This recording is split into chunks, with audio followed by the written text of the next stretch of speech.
Hey everyone, what's up? It is Casey Molina here. Today my topic is my hair. Something that a lot of people have on their head. This idea kind of just came about because last week, I'm out of breath and I don't know why. Last week I actually watched a documentary called You Can Touch My Hair. It was a documentary about Black women and their hair and just different standpoints on, a Black woman's hair and why it's such a taboo topic in today's society. And I was like, that is a really interesting topic that I feel is important to touch on. So let's get on into the video. One thing that I think is really important to know about this video is just that I don't speak for all Black women on their stance about their hair. Everyone is different. These are just my personal views on it and how I would like people to approach me. So let's go. Watching this documentary just got me thinking a really important question. Can you touch my hair?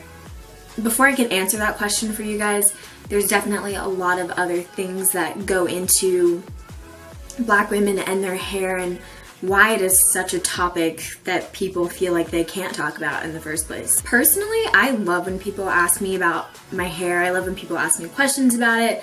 I love educating people on it because I don't want people to feel like they can't talk to me about it. Because when you see people, one of the main things that you see and notice about them is their hair. And personally, just my experience growing up, you can always tell when people have questions about your hair and they just don't want to ask you. And I would much rather people ask me about my hair than get their information from a secondhand source that may not necessarily be accurate.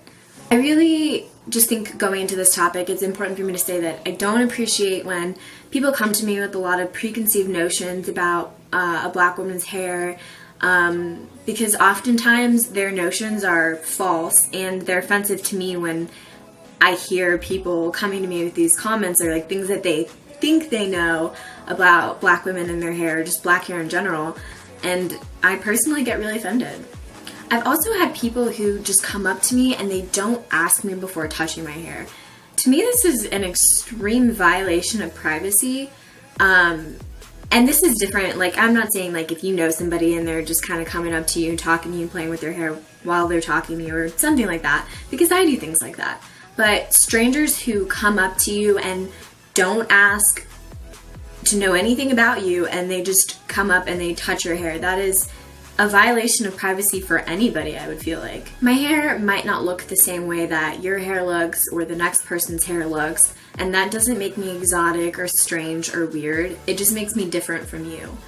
Definitely in middle school, I had a lot of people make comments about my hair, say how it was different or say how it was cool or weird or strange, and all these things just like elicit this rift with me and other people. I feel like it just emphasizes a difference and it makes me put a wall up, and I don't like feeling that way. Just because I don't look like you doesn't mean that I am this exotic creature. It just means that we're not the same. We're different from each other. So just as different as I am from you, you are from me. So just to educate some people about my hair personally, I have locks. I don't have dreads or dreadlocks. I get offended when people call them that because locks are considered to be very kept and taken care of, and dreadlocks are commonly associated with being dirty or unkept. And I take a lot of pride in my hair and a lot of pride in taking care of my hair.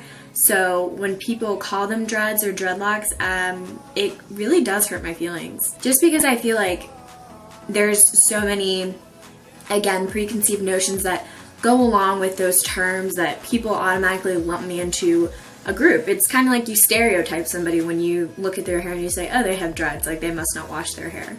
And that's false. I'm getting a lot of texts. My grandma says she loves me.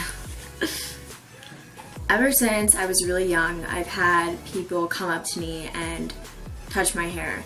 And these aren't people that are coming up to educate themselves or ask questions or learn more. They're just people who are being extremely disrespectful by putting their hands in a stranger's hair. A lot of these things that I'm telling you in this video might seem like common sense for most people, but you'd be surprised how some people just lose their social skills when it comes to things like this. So going back to the original question that I asked at the beginning of the video, can you touch my hair? Yes, you can touch my hair, but make sure you ask me first before you do. Come to me with questions instead of what you think is right or what you think you may know about my hair. And be respectful and be open-minded enough to have a conversation with me about it. Thank you guys so much for watching this video. I hope it was interesting to you. If you have any specific questions that you'd like me to answer in another video about my hair, I would be happy to do one. It's kind of a lot to put in a video, so I really just tried to condense it down into something that, you know, I feel like everyone could get out of this, because obviously, like, you can look at my hair and realize that someone else's hair doesn't look like my hair, and all black hair is not the same. People wear their hair in different hairstyles, they have different textures of hair, and I would love to talk more about this topic. I love this topic in general. Comment down below what you thought of it and what you'd like to see. Alright, I will see you in my next video. This is Casey Molina, over and out.